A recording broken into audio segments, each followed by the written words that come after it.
니미츠라는 해군 제독이 있습니다.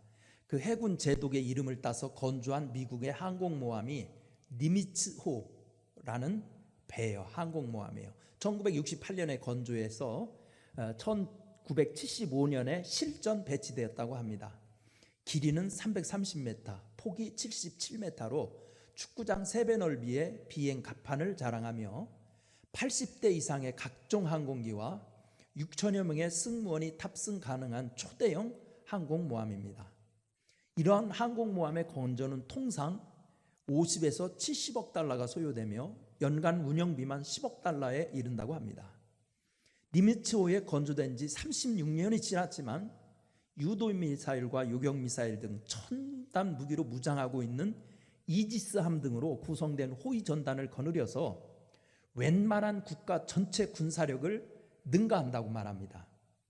이 항공모함이 더욱 위력적인 것은 핵 연료를 사용한 원자력 발전기를 추진기 기관으로 사용하고 있기에 20년 가까이 연료의 재보급 없이 세계 어느 곳이나 24시간 갈 수 있는 능력에 있다고 합니다. 아무리 뛰어난 자동차나 비행기 그리고 전함도 연료가 없으면 무용지물이 됩니다. 우리의 신앙생활도 마찬가지입니다. 날마다 일용할 은혜를 충전하지 못하면 탈진하고 무력해져서 신앙의 패배에 이르고 맙니다. 바로 오늘 본문 열왕기상 19장 1절부터 8절에 엘리야가 그 사실을 잘 보여주고 있습니다.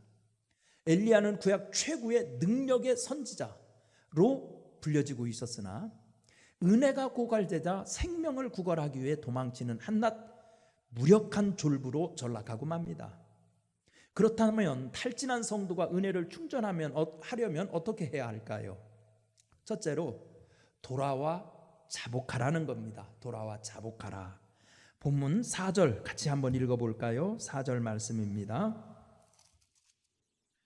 자기 자신은 광야로 들어가 하룻길쯤 가서 한 노뎀나무 아래에 앉아서 자기가 죽기를 원하여 이르되 여호와여 넉넉하오니 지금 내 생명을 거두시옵소서. 나는 내 조상들보다 낫지 못하니이다 하고. 아멘. 여기서 한 가지 질문을 드리면 성도들에게 고난은 없을까요? 예수 믿으면 고난이 안 올까요? 결코 그렇지 않기에 다윗과 같은 믿음의 용사도 내가 비둘기같이 날개가 있으면 날아가서 편히 쉬리로다. 시편 55편 6절이죠. 그렇게 탄식하였던 것입니다. 엘리야에게서 시련은 끝나지 않았습니다. 하나님의 능력을 보여주면 변화될 줄 알았던 아합 왕과 이세벨 왕비는 더욱 강팍해져서 우상 숭배를 더욱 강화하고자 엘리야까지 죽이려고 하였습니다. 엘리야는 핍박이 심해지자 광야로 도피합니다. 광야는 이스라엘 백성에게 있어서 특별한 곳입니다. 그것은 출애굽의 이스라엘 백성들처럼 세상에서 쫓겨난 사람들이 하나님을 만나던 곳이었습니다. 엘리야는 광야에 와서 하나님께 탄원합니다. 여호와여 넉넉하오니 지금 내 생명을 취하시옵소서. 이 많은 자신의 무력함을 고백하며 하나님의 도움만을 바라는 완전한 자복, 자기 자복을 나타내는 말입니다. 여기에 은혜를 충전하는 길이 있습니다. 세상에서 지쳐서 갈 곳이 없을 때는 하나님께 나가서 자복해야 합니다.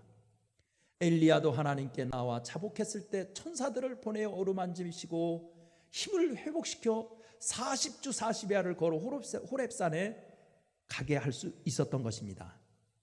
집을 나간 탕자의 지혜로움은 아버지의 재산을 허랑방탕 탕진하며 바닥에 떨어졌을 때 뉘우치고 아버지께로 돌아간 것입니다.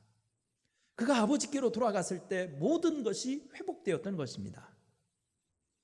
사랑하는 성도 여러분, 우리도 삶에서 탈진하고 있을 때, 믿음이 지쳐가고 있을 때 여러분 하나님께 나가세요.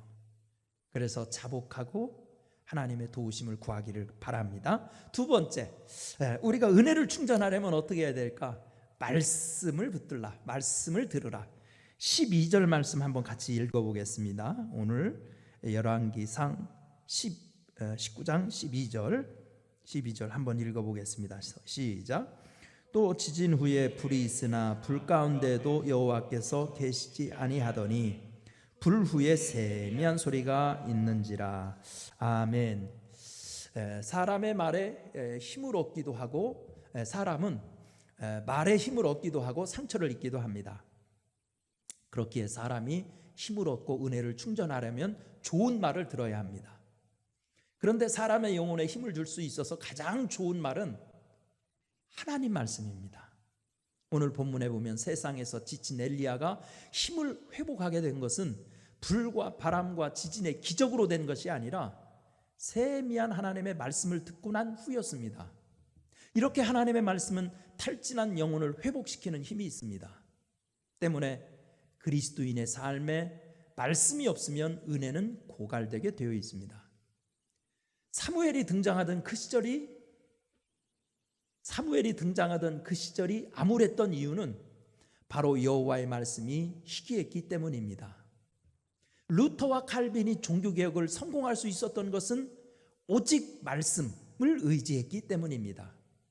그래서 예수님은 사람이 떡으로만 살 것이 아니요 하나님의 입으로 나오는 모든 말씀으로 살 것이라고 하였고, 시편 기자는 여호와의 율법은 완전하여 영혼을 소생케 한다고 노래한 것입니다. 하나님의 말씀은 꿀송이보다 달다고 그랬어요.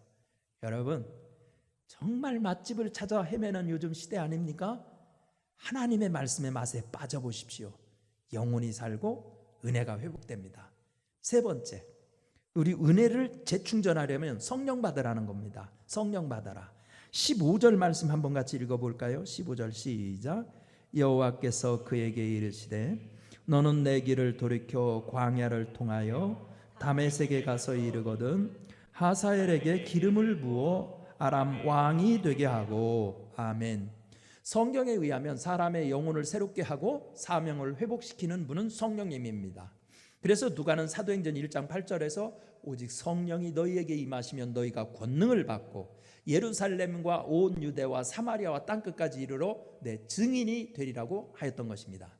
이렇게 성령은 은혜를 회복시키고 사명을 새롭게 하시는 분입니다. 본문에서 엘리야가 자기 길을 돌이켜 다시 일어나 사명의 자리로 가게 된 것은 성령에 붙들렸기 때문인 것입니다. 성령은 지치지 않게 하시는 분입니다. 성령 없이 사역할 때 사람은 지치게 됩니다. 성령 충만 없이 일하게 되면 허탈감과 허전함이 엄습하게 돼서 결국 넘어지게 됩니다. 그래서 베드로는 만일 누가 말하려면 하나님의 말을 하는 것 같이 하고 누가 봉사하려면 하나님이 공급하시는 힘으로 하는 것 같이 하라고 베드로전서 4장 11절에서 말씀한 것입니다. 성냥불이 등잔불처럼 오래 빛을 밝힐 수 없는 이유는 심지가 없기 때문입니다. 성도들도 마음의 심지를 성령께 내리면 힘을 회복할 수 있습니다. 그래서 D.L. 무디는 사역자를 망가뜨리는 것은 과도한 사역이 아니라 성령 없이 일하는 것이다 라고 말하는 것입니다. 제가 충주의 한 농촌교회에서 목회할 때였습니다. 주일날 승합차를 몰고 교인을 모시러 가는 중에 갑자기 시동이 꺼지고 엔진에서 연기가 올라왔습니다. 길가에 차를 세우고 논에 물을 퍼서 과열된 엔진을 식혔습니다. 수리하는 과정에서 고장의 원인이 밝혀졌는데 차량이 노후하여 엔진 오일이 다 새나갔기 때문이었습니다. 기계는 많이 돌린다고 망가지는 것이 아닙니다. 윤활로가 없이 돌릴 때 고장나는 것입니다. 우리의 신앙생활도 마찬가지입니다. 성경에서 성령의 기름으로 비유하고 있습니다. 성령 없이 일하기 때문에 지치고 탈진하는 겁니다. 성령의 기름 부음이 있어야 능력이 임합니다. 사랑하는 성도 여러분, 이 험한 세상에서 우리가 탈진하지 않도록 수시로 은혜를 충전하시기 바랍니다. 주의 성전을 찾아오시고 기도하는 자리에 서시고 하나님의 은혜를 구하셔서 여러분 은혜 충만, 성령 충만으로 승리하시기를 축원합니다. 은혜로우신 하나님, 우리에게 은혜 충만을 주옵소서. 은혜가 충전되게 하여 주옵소서. 은혜의 에너지가 고갈되지 않게 하여 주옵소서.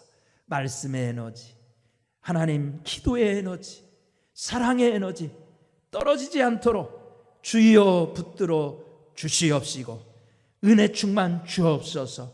우리 사랑하는 성도들 심령에 성령이 임함으로 말미암아 하나님 병마가 떠나게 하시고 우울함과 절망이 떠나게 하시고 하나님 아버지 마음속에 기쁨과 사랑이 회복되게 하여 주옵소서. 예수님의 이름으로 축원하옵나이다.